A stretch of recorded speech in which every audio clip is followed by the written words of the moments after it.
नमस्कार जय जगन्नाथ आपण समस्त को VME टाइमलाइन चैनल को स्वागत करुचे। आसत आज सुपर टेस्टी पूरा पूरी भोजी भली लागुथिबा माछ डालमा प्रस्तुत करिबा। प्रथम मु माछ को भल भाबरे परिष्कार करि धोई नेबी।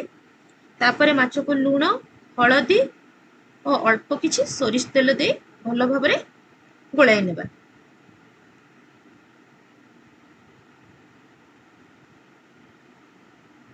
माछटी को भल भाबरे गोळाई नेबा हळदी लूण और सोरिष तेल दे।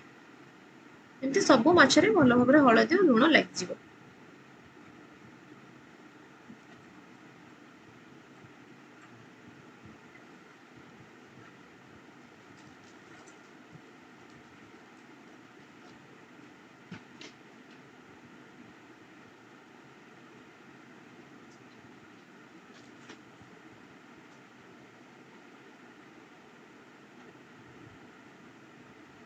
आसंते एथर गैस लगाइबा।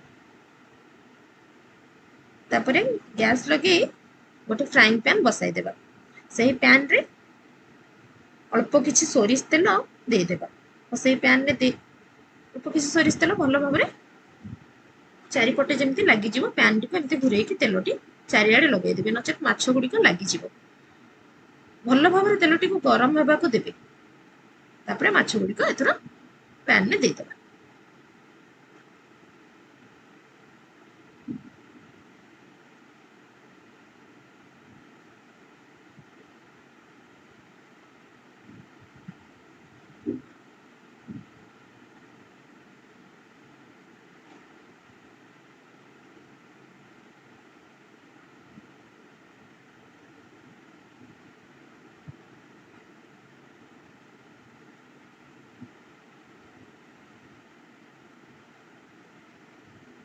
माछ गुडी को भल भाबरे अल्प गोल्डन ब्राउन करी भाजी नेबा।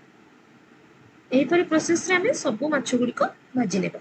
ओही माछ भजा समय भितरे चलंत हमें प्रस्तुत करनेबा हमर अन्य सब परिबा मसला ए सब प्रस्तुत कर रखि नेबा।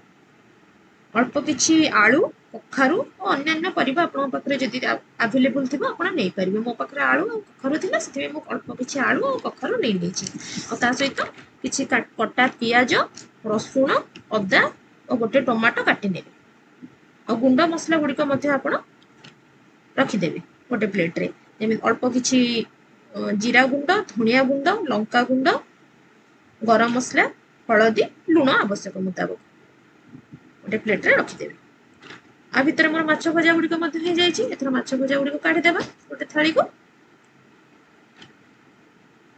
सब माछ गुडी को एथरा गोटे थाली को काढि देबा।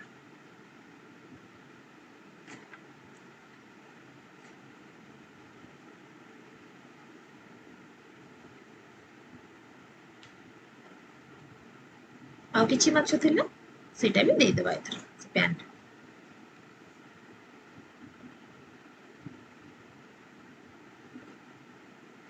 एथरा गुडी को मध्ये हे जायछि। गुडी को भी एथरा माछरा मुंड लांज भल भाबरे भाजी काढि देबा।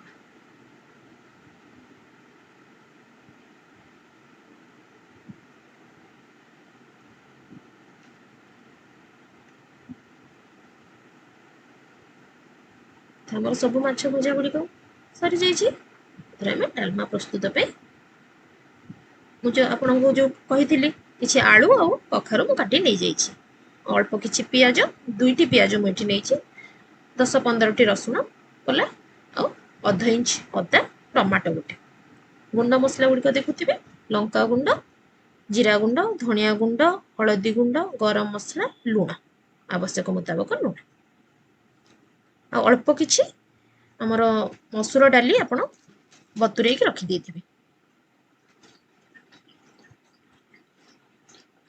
गोटे प्रेशर नहीं कि तादर अल्प किछि सोरिष तेल दे देबा। एथरो गोटा मसला रे हमें तेजपत्र दुईटी और खंडे दालचीनी नेबा। से गरम तेल रे हमें गोटा मसला टी को दे देबा। एथरो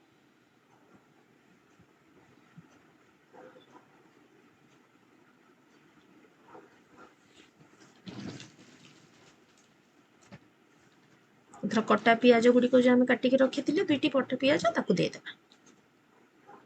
अदा रसुण रो मु पेस्ट बनै देछि ताकू मध्ये पियाज टिके भाजी हे आसिले ताकू मध्ये दे देबा सेतिरे। पेस्ट को भल भाव टिके भाजी नेबा। यही समय भितर आम कौन करवा माछ मुंड लांज मझी माछ 2 पीस भल भाव माछ गुड़ी को भांगीदेवा जमती कि डालमारे से भल भाव मिक्स हो हाथ में भांगीदेवा नचेत आप सीधा सड़क पकई पारे किसी असुविधा ना कि मुझे भल हाँपी भांगी नहीं।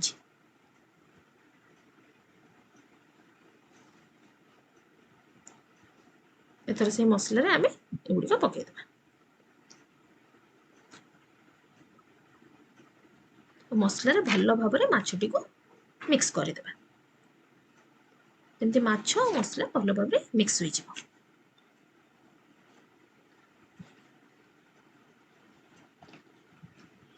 देखुथिबे केमती भल भाव हो जाइए मिक्स हो जाइए।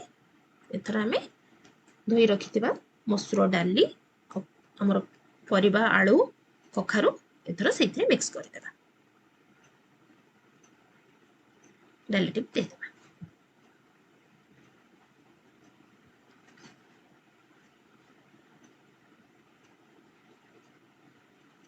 भल भाव गोलाइदेवा। मुझे 3-4 जन मेंबर को मुताबक डालमाटी प्रस्तुत करेछि। आपण अधिक प्रस्तुत करिया चाहूले से हिसाब रे परिमाण आपणकर बढ़ाइबे सब सामग्री रो। एथर पानी देदेवा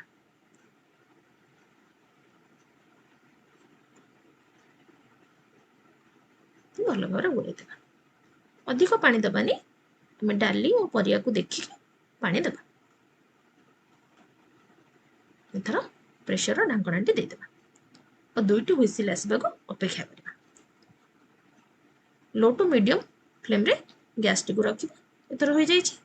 एथर आमे शेष रे गोटे छुंक दबा डालमाटी रे अल्प किछि सोरिष तेल नै जिबा गोटे डंकी रे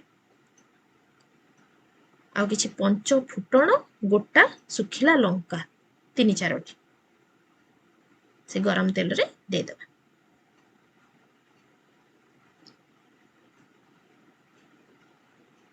तेलटी गरम हो आसलानी एथर से आपण लंकाटी देदेवे और पंच फुटण देले तरकारी स्वाद बहुत भल आस।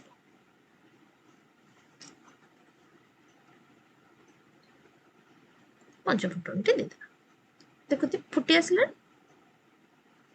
भल भाव फुटीगले से आम से नहीं डालमारे गोलाइदेवा।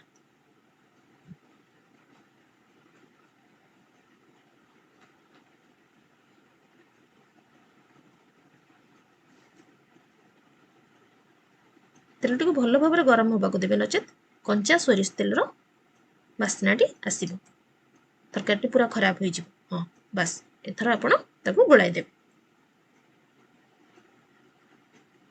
किछि कस्तूरी मेथी शेष में देदेवा और अल्प किछि गरम मसला शेष में गोलाई देवा भल भाव।